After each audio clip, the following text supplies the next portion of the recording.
everyone, my name is Janine and this morning I am going to be presenting to you about the Evil Empire.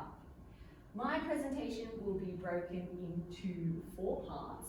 Firstly, I will discuss the food quality, then I will look at the marketing strategies. This will be followed by exploitation, and finally I will give you some further sources in case you want to look at any of the information yourself. My presentation will last for roughly 2 to 3 minutes, and at the end I'll allow some time for questions. So let's get started. The Evil Empire, if you didn't know, is McDonald's.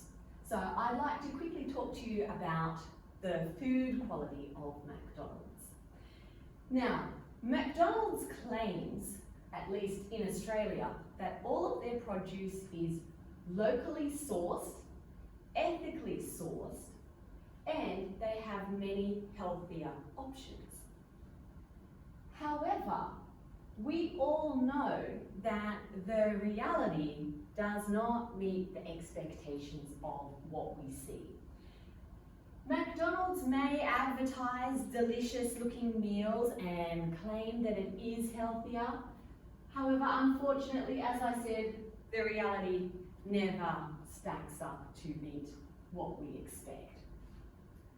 The majority of meals at McDonald's are certainly of poor food quality, and if you were to continually eat it over a long period of time, it could cause you a lot of health complications in the future.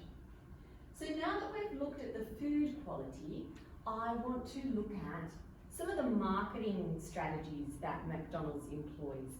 In particular, I want to focus on the cradle to the grave marketing strategy.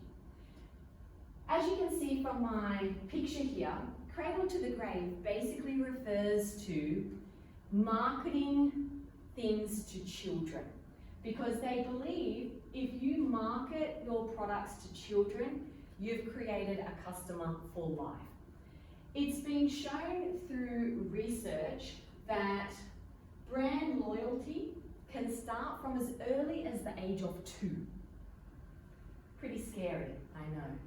This is something that McDonald's focuses on and really pushes. You'll see, if you think about some of the strategies that they use are Happy Meals, toys, and then let's not forget the fun characters that they have at McDonald's. All of these are aimed at children, because as I said, they believe if they aim their advertising at children, they've got a customer for life.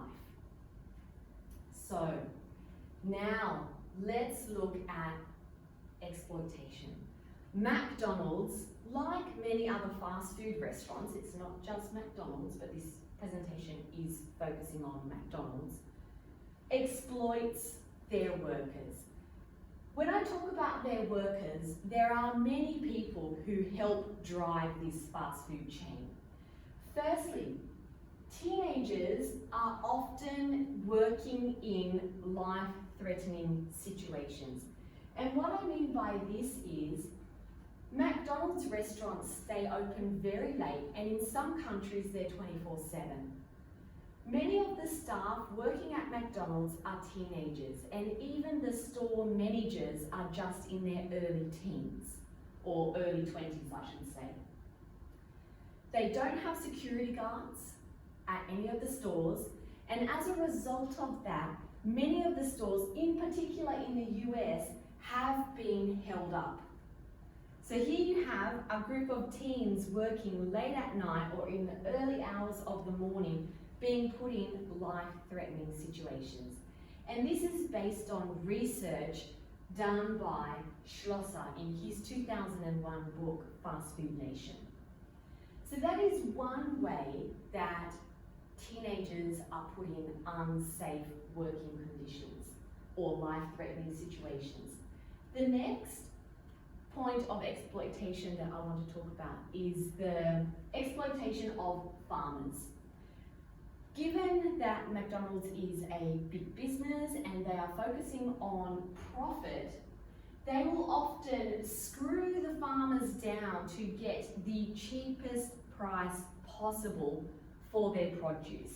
This is for potatoes as well as lettuce and even meat products. So, as a result of that, many farmers have had to walk off their land because they can just not compete. Finally, I want to touch on something that maybe many of you have never thought about, and this is the poor and unsafe conditions of abattoir workers. Let's not forget McDonald's sells hamburgers and chicken burgers, so the meat has to be prepared. Of course, meat is always prepared at abattoirs, and McDonald's has their set abattoirs that they get their meat products from. Many of the workers, and again this is based on Schlosser's research, many of the workers are working in unsafe conditions. They are migrant workers, in particular in the US. They are migrant workers with little English and are forced to work very long hours.